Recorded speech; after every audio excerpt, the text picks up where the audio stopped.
11 brilliant theories about patch 11.2. Caresh, Xal'atath, Demancius. All going to be pretty big, all going to be part of the Midnight expansion, and all get me very excited in my pit. So let's see what's going on here from Taliesin and Evitel. This video is sponsored by Squarespace. Hello Internet, Taliesin here, and today we are... Damn it. I mean, that was not part of the intro. That's a different kind of intro, and I keep forgetting to pause the blurbs. My bad. We are talking Ethereal. Fuck, Cadence. We are talking void-devoured planets. And we are talking World of Warcraft patch 11.2. Because now the story content of 11.1, Undermine, is over. All eyes are on... We have a realm to destroy. Succubus. Oh, thank you for the follow, and welcome to our Scourge. On what we all assume is the final major patch in the War Within. Where will it take place? Who will it feature? And how will it lead into the story and events of next expansion, Midnight? Exciting. It's an exciting time. By the way, I don't know if you guys realize this. We are getting the announcement and probably the trailer of the Midnight expansion this year. Very soon, so it's exciting stuff. Next expansion, Midnight. It's an exciting time, made even more exciting by the fact that, narratively, the end of Undermine was the best conclusion to any WoW patch since Tomb of Sargeras and Legion Wow. of 7.5 years ago, which I know it's going to surprise some of you to hear me say, right? Yeah. But it's true, so join. You know what? Maybe I don't disagree with him. I mean, the Gallywix cinematic aside, because that was anticlimactic, the whole Ethereal play and them having the Dark Heart, yeah, that was kind of a cool ending to the patch. As we explain in an easily digestible internet-friendly list, every secret and hint, obvious and also very, very subtle in the climax of Undermined, and decode exactly what is happening next in our immediate, very voidy future, okay? Go, go, go, go, go. Go. The end. Let us start at the end, because it's the most obvious bit that everything else we're going to talk about today stems from. Right. And I have to say that I think Blizzard played an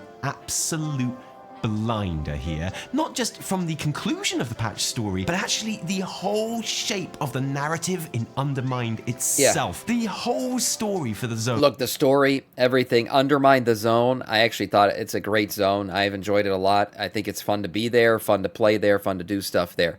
Overall, the story has been great. I think Blizzard messed up in one aspect of it. They should have unlocked the rest of the storyline quests before the raid unlocked. Because what happened with me, and I'm sure what happened with a lot of players, is when the servers went live and raid was open, I jumped straight into raid. And I didn't finish out the story before I did that. And I missed the whole, riot leading up to the Undermine raid, which, I feel bad for myself because I kind of missed out on some of the climax leading into it. I wish they would have made that part of the story less time-gated, made it available before the raid unlocks so people would have done it, and then you go into the raid. But other than that, the story itself, fantastic. Just the delivery timing of the story was a little bit scuffed. From the opening cinematic onwards was fun, clear, and full of character. The cartels under the tyrannical control of Gallywix, his partnership with Xal'atath to fix the Dark Heart, Gazlo bringing the cartels together to fight back with our help, Renzik. Oh, Renzik, I'm so sorry, Renzik was a dude. But W. in fairness, he never really had much to say for himself, did he? An actual revolution in the streets. The final showdown with Gally and the tantalizing glimpse at what comes next. Yeah. This was cool. The Caresh clearly, Talius, its face is blocking half the thing. The Caresh in the background, I mean, that's got to be their home planet of Caresh for sure, and it freaking looks amazing. I wonder if we're going to go there. Next. Oh, and the epilogue, which was actually surprisingly good too. Yeah, where this we was talk good. about Renzik with Shaw and scatter his ashes in Undermine. And Renzik has exactly as many voice-acted lines in death as he did in life. But it is this ending cinematic that we are looking at here. Because like I say, it is the best WoW has given us since Legion, in my opinion. I love their Goodfellas-style pan through the streets of the city with Gazlo's voiceover. I like the symmetry of the scene taking place in the same boardroom that we previously saw Gallywix threatening and intimidating the cartels in and ruling them with fear, now democratized. And How many of you guys think this was the last time we're going to see Gallywix? I don't, personally. I think Gallywix was playing a play from way, way long ago, back in Shadowlands, when he was sitting there talking to the brokers and shit all the time. That's where we saw him. Before we saw him in Undermine, he was chatting it up with the brokers. Oh, he's dead. Oh, he's dead. Oh, for sure. But where do the brokers live? Where does somebody's soul go after they die? They go to the Shadowlands. I personally think Gallywix was, paying his way, doing whatever, scheming and conniving his way to have some type of way to anchor his soul in the Shadowlands and maybe make a comeback or a return in some way. We'll see. Does anybody really die in WoW? I don't know. Smiley and hopeful with a new future ahead.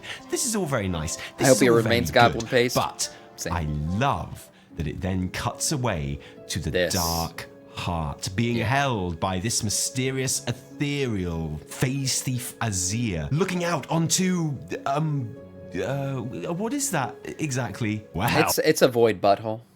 It's very obvious. That's what it is. Just look at it.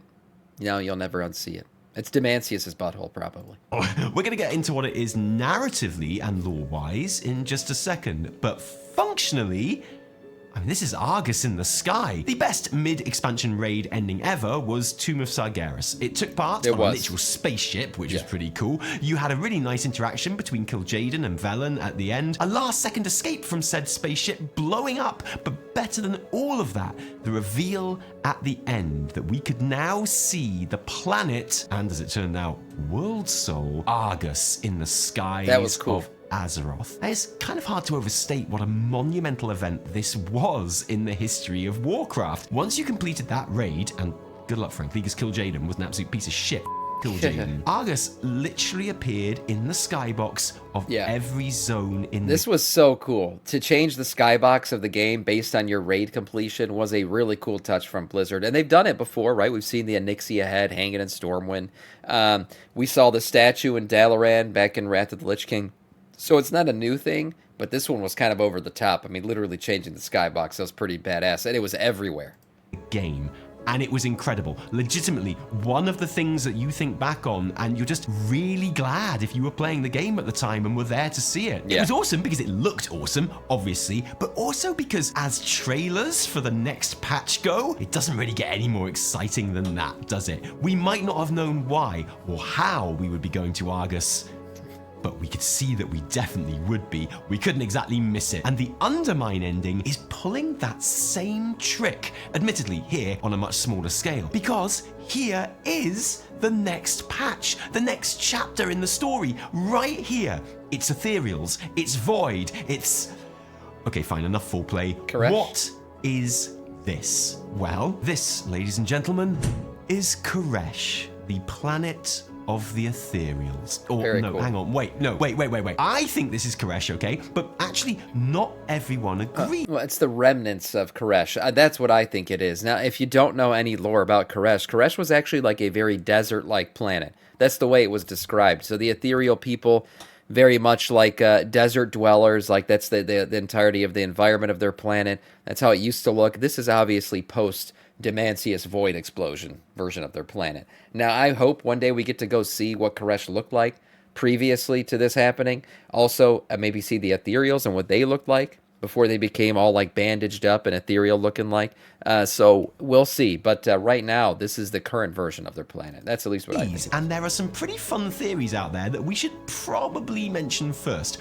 One, actually, this is the Dark Heart, as in the inside of the Dark Heart itself. This is what it looks like. And actually, the whole of 11.2 is going to be set inside the Dark Heart, which sounds silly, doesn't it? Until you remember that Khadgar has already spent a whole patch living in the Dark Heart, which he achieved by turning himself into pure arcane energy, which is exactly what the Ethereals are, beings made of pure arcane energy. Don't worry, we're going to have a proper ethereal history lesson in a minute. So if Khadgar could live in there, it makes sense that they would be able to exist within the Dark Heart as well. We've seen Xal'atath sucking off all manner of different energy sources. Sucking what? Sucking what now? He's right, though. Yeah, clearly we know that Khadgar went into the Dark Heart. He was, I don't know what kind of form he was in, some kind of mana broken form, and then he came back out. Is into the heart, death magic from Galakrond, arcane from Dalaran, void, and maybe light from Beladar? What if the Maybe. Dark Heart isn't just a storage unit, but actually like the marble in Men in Black, and there's a whole universe in there that she's creating for whatever reason, I don't know. The Ethereals and Khadgar could teach us how to become pure arcane energy and enter in there too, and that's the patch zone in 11.1, inside the Dark Heart. I like that theory. I don't think it's going to happen, but I like it. Yeah. Theory 2. This void-racked planet is... I doubt it's going to be inside the Dark Heart. Like, that's where we're going for the expansion.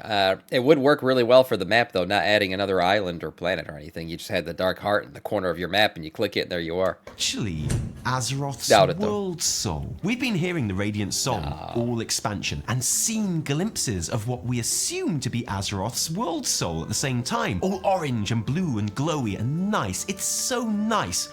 But what if that's not the state that Azeroth is currently in? I still say that's not Azeroth's World Soul.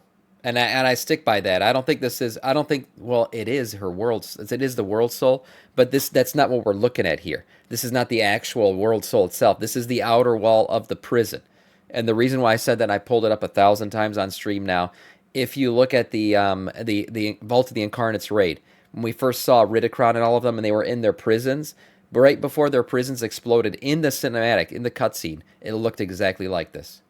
Their prison walls, as they were like pushing out and it was about to blow, looked exactly like this. And that's why I say this is just the outer walls of her prison. We haven't actually seen what Azeroth, the World Soul, looks like. She's inside of this.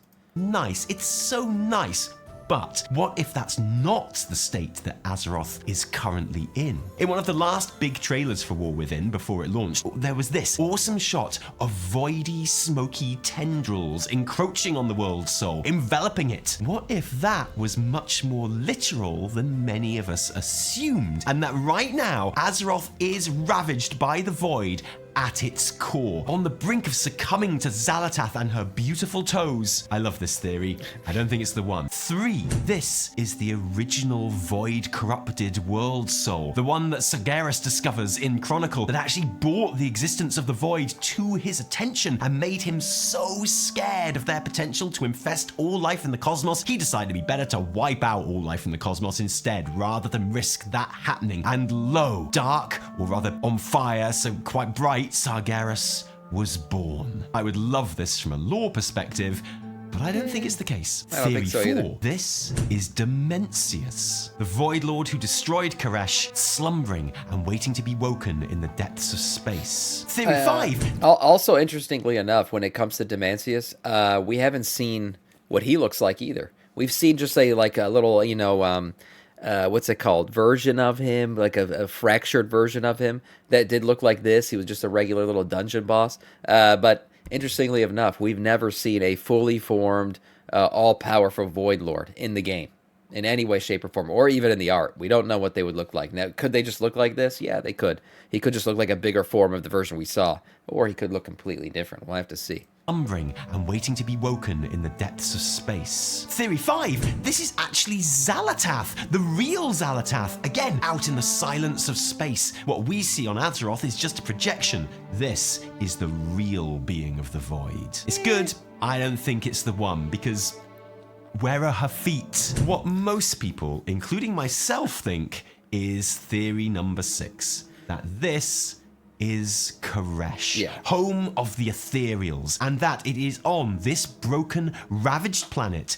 that 11.2 takes place. Many thousands of years ago, the Ethereals' home planet, Caresh, was destroyed by the Void Lord Demencius, the All-Devouring. I think this is scary. We This don't is what know. it is. The Ethereal tried to protect their planet with magical arcane barriers, but their plan backfired, and their bodies were torn apart by the overwhelming amount of pure arcane or order energy. The arcane, because I'm not calling it order, no, sorry, also infused their souls, allowing them to exist without bodies, to protect their souls and also give them a And sense by of... the way, like, this is a rendering of what Caresh might look like based on the descriptions and things. And this was made by somebody. I don't know who the artist is. I'd give him credit if I did. But look, I mean, this is Caresh.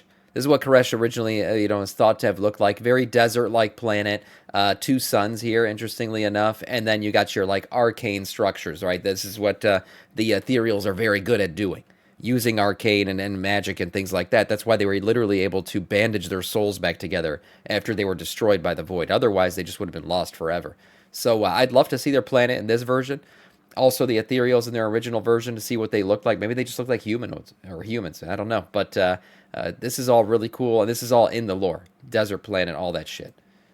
Of structure, and so you couldn't see their little arcane willies. The Ethereal wrapped strips of enchanted cloth around themselves, giving them the bandaged ghost appearance that we all recognize today. We've been predicting that Caresh would be the location of 11.2 since before this expansion even launched, and that Dimensius would be the final boss of the expansion. It would certainly appear with this reveal that we are currently batting at least 1 for 2 here. During the introduction to the War Within, we learned from Locust Walker that Caresh's world soul was producing a radiant song, exactly like the one we're hearing on Azeroth today, shortly before its destruction, suggesting that it's some kind of early warning system. Locust Walker appears to know who Xal'atath is from a time before she started calling herself the Harbinger. Presumably, Xal'atath's plans for our old world soul mirror... By the way, could Locust Walker be playing both sides? We're going to find... I can't wait to delve more into Locust Walker's lore, because he's an awesome character.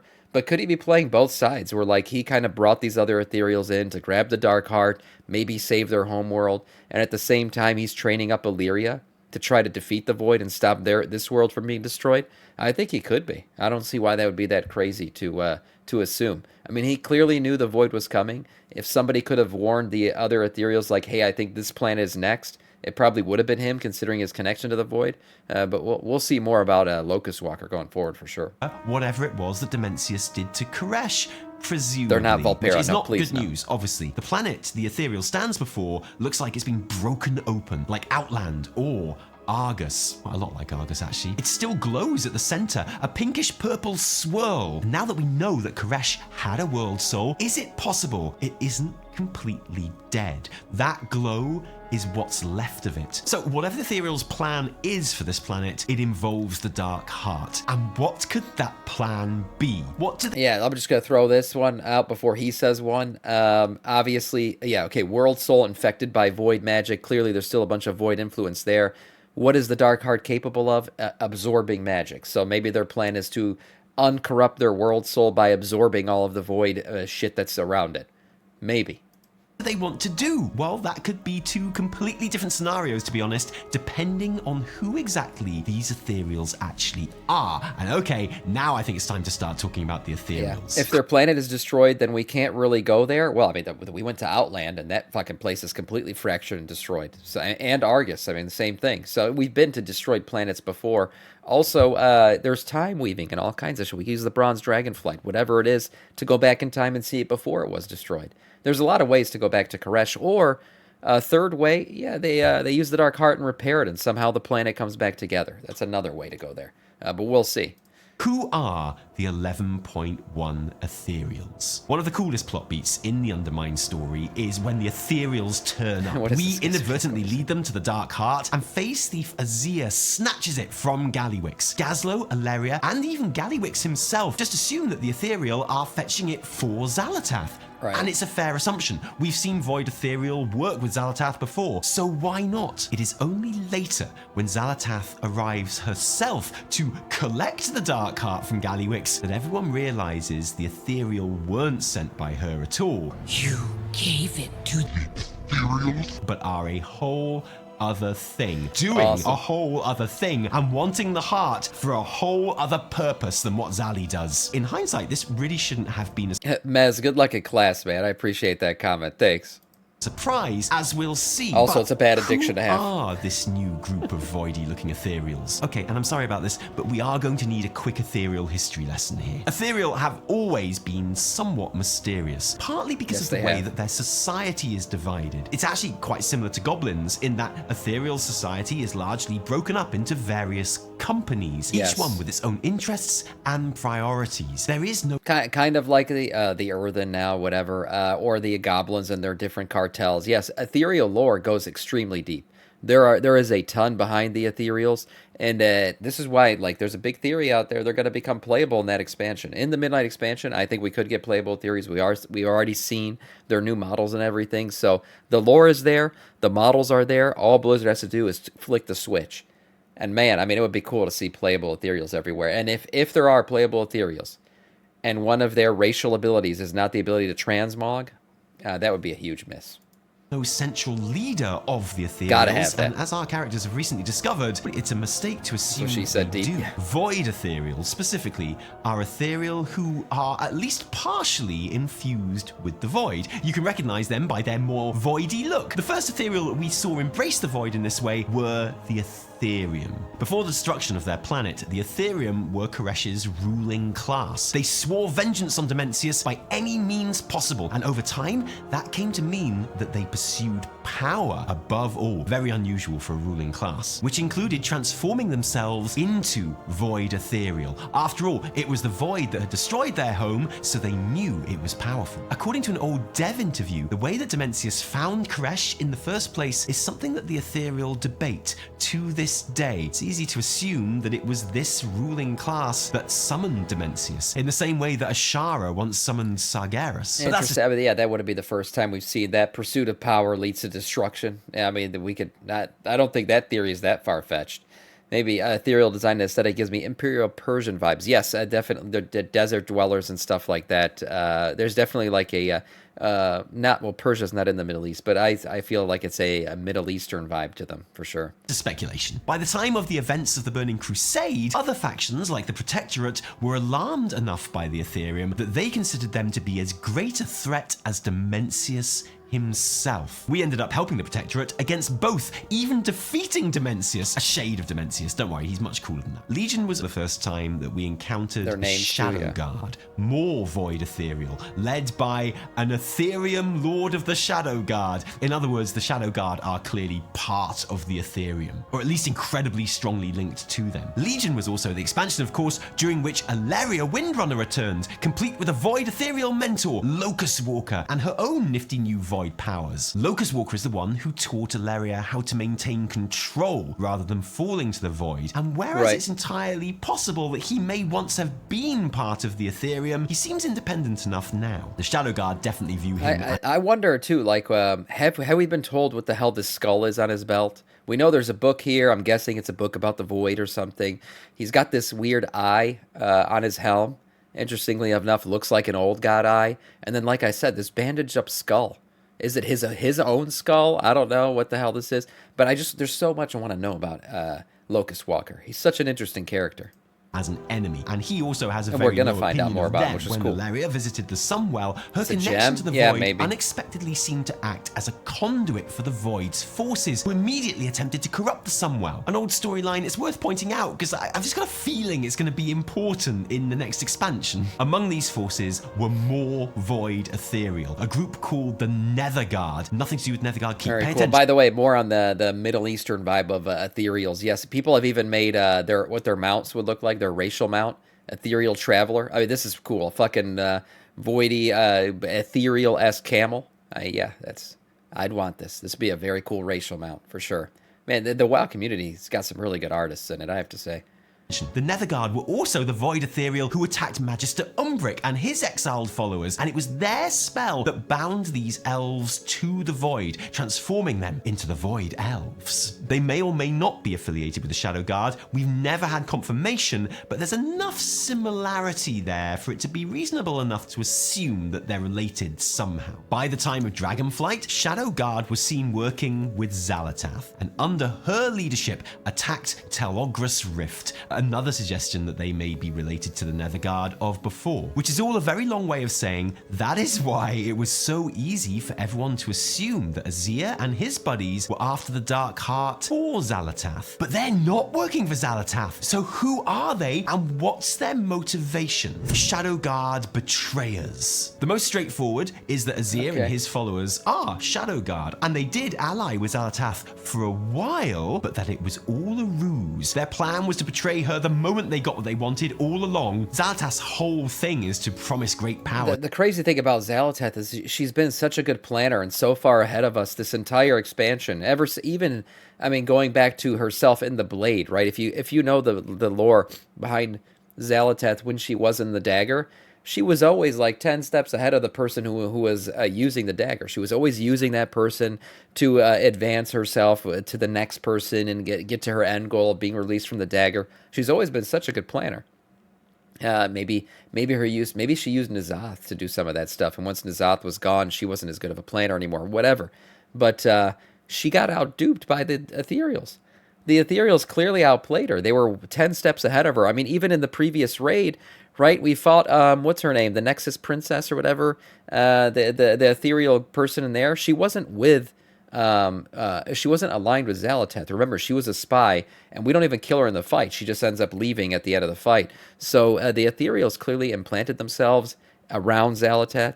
They've been watching her. They've been planning this move to eventually take the Dark Heart, and they totally achieved their goal. They completely outmaneuvered Xal'atath, which was interesting.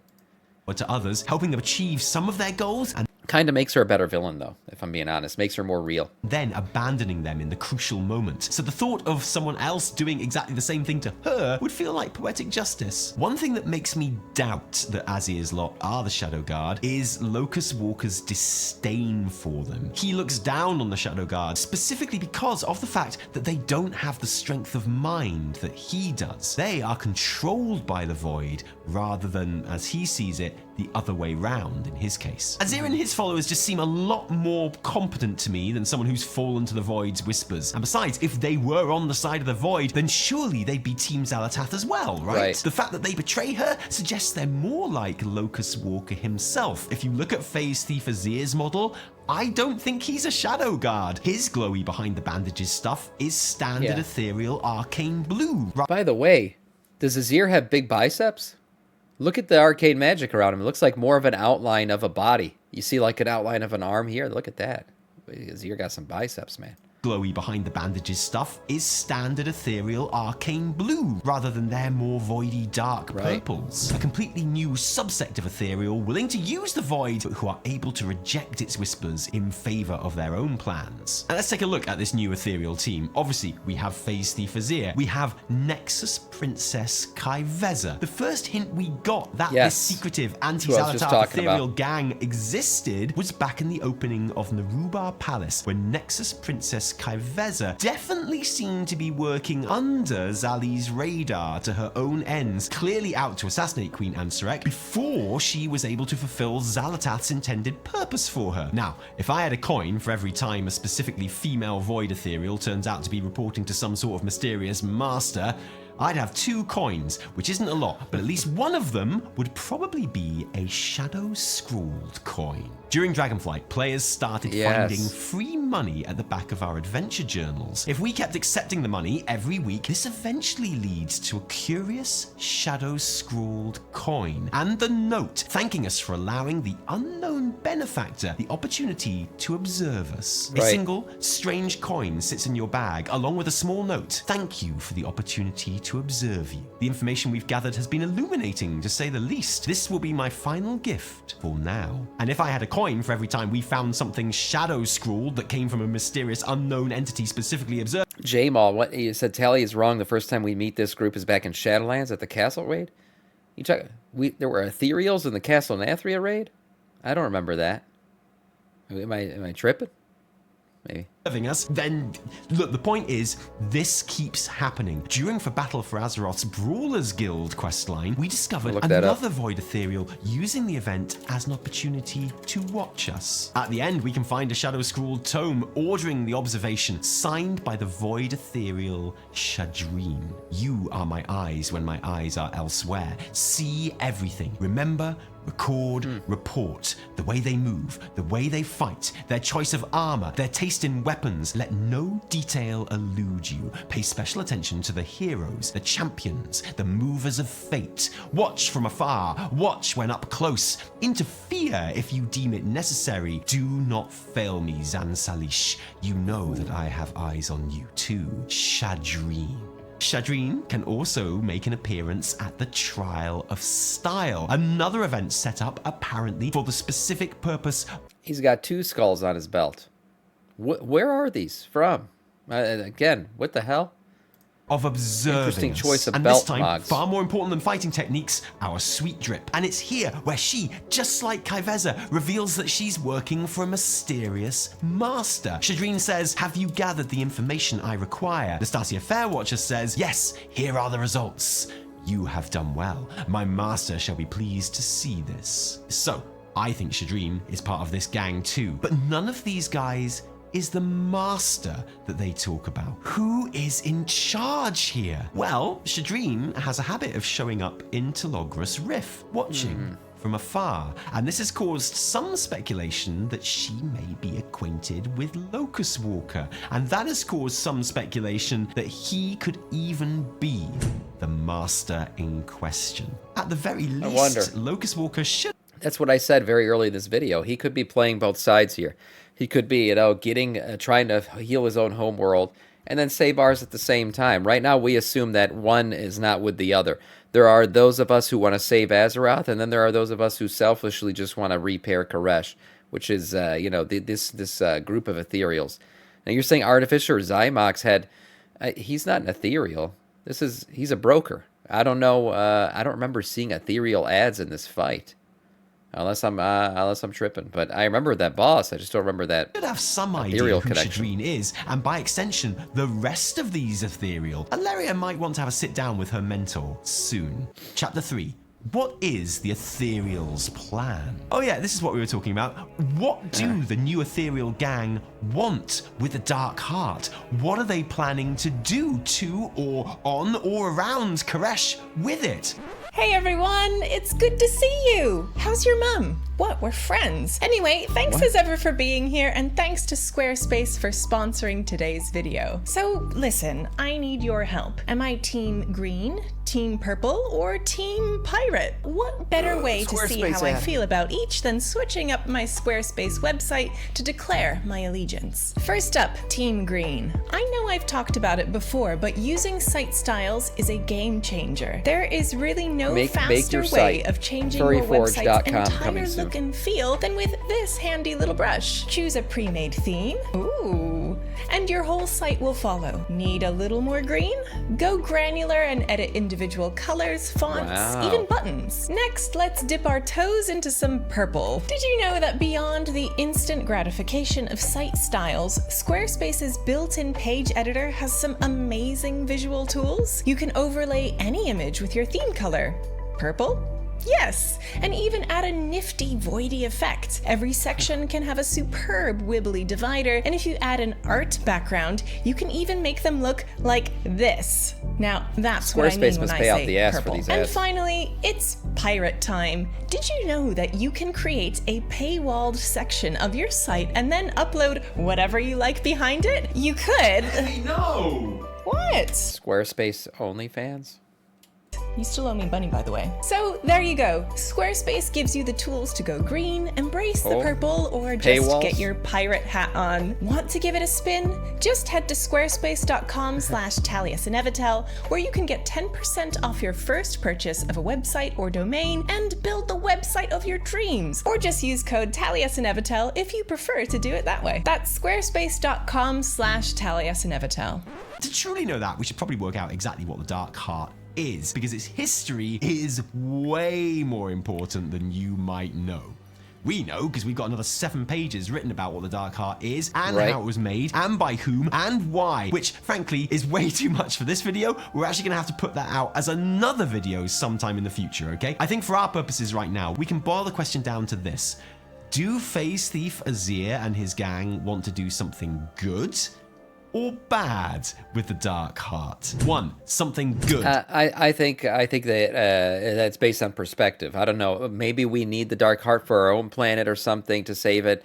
But clearly, I think they want to do something good for their own people. I don't think they give a shit about the denizens of Azeroth. So maybe not so good for us, but good for them. In this scenario, these Ethereals are looking to cure their world using the Dark Heart, heal the World Soul, or finally fight off Dimensius, or reclaim it, or some other similar noble goal. Xal'atath is going to go after the Dark Heart with everything she's got. So in 11.1, we will team up with new Team Ethereal and help them to defend their planet against Xali's attack and save their world. Something which, at the very least, should be worth a little discount at the transmogrifier in the future, if you ask me. Like, I should not have to pay hundreds of gold to change my hat if I've saved your whole planet, right? We can agree on that, right? This lends itself to a typical patch setup. We get a hub full of Ethereals who are our buddies now. We help them storm the old Grand Palace of Caresh or whatever, take out Dimensius in a cool raid. It's all very Antorus. We get playable Ethereal afterwards, bish bash bosh, roll on midnight. The only thing that makes me think it's not this is that Kaiveza did say she had a contract out on us and wants to kill us, so there's that. 2, the Hey, sometimes your friends want to kill you. That's okay. Doesn't mean we can't be friends. Ethereals, and I know I said they weren't Shadow Guard, but they could still be connected to the Ethereum some way. Nexus Princess Kaiveza definitely sounds like she could be one of the old ruling class, you know? Have plans for the Dark Heart and Caresh so diabolical that we have no option but to go after them and stop it. Like, maybe they want to summon Dimensius. Like, maybe they summoned him the first time. Maybe they want to awaken the World Soul as a voidy titan to get revenge on the Void Lords and claim the universe for themselves. You know the drill. The question is, how would we know about this plan? How would we know how dangerous it is to us? And how would we even get out to space to fight them? Well, we have a spaceship, but it's uncertain what the range on the Vindicar actually is. Argus was just a short hop through a rift in space. Caresh is the other side of the universe. Here's a little idea, and don't be angry. What if we go to Caresh with Xal'atath? What if she comes to us and is like, yo, you know that Dark Heart that you managed to lose to the Ethereals? Well, they are going to use it to make a Voidbuster Corrupted World Soul Titan thing, which is obviously very bad news for me and the Damn, she's hot. But yeah, going with Xal'atath, I can imagine that actually. Teaming up with the enemy. Void, but also very bad news for you. So I need your help to stop this, or we all die. And by we, I mean all life in the universe. I'm sure Xal'atath has the power to get us to Caresh. She would know exactly what's going on there and could be our explainer NPC. And at the end, she could very predictably betray us or whatever, you know? That could happen, right? I mean, I don't think it will. We also have Telogris Rift with Locust Walker and all his voidy buddies, so I'm sure we could get us there if they had to. But I don't know. Could we end up being Xali buddies in 11.1? Whatever happens in Caresh, whether it be Dimensius or the Ethereum or final boss Locust Walker or I think most people like Xal'atath, so they wouldn't mind teaming up with her. I think people would be happy with that. even a battle against Xal'atath herself, that action will lead into the Void invasion of Azeroth that is the storyline to Midnight. So it's going to be big. Well, I hope this video has been a useful examination of what could actually be happening here, but maybe there's a whole bunch of other options that I've missed. Let us know your theories in the comments below, and thank you for joining us today. If you like this video, don't thank us, thank our patrons who give actual real-life money to make all of our work happen. And seriously, patrons, thank you, because without you, there'd be a whole lot less Taliesin and Ethereal. Also, thanks to our co-writer for this episode, Discordian Kitty, who makes awesome WoW lore videos on her own channel too, which we are linking in the description below. If you didn't like this video, downvote the shit out of it. Remember, my name is Valestrus. No, my name is Taliesin from me and Ethereal. Until next time, cheerio. I don't think we want to team up with her. Oh, we would certainly not be a team, right? She'd be working her side of things, we'd be working ours, and both sides would be ready for the other side to betray each other at any moment. There's no doubt in that, but the enemy of my enemy is my friend. Is that how it works? Yeah, that's the kind of thing that could go down. So we'll see if that actually works out that way. But nice video from Taliesin and Ethereal, and some interesting theories here.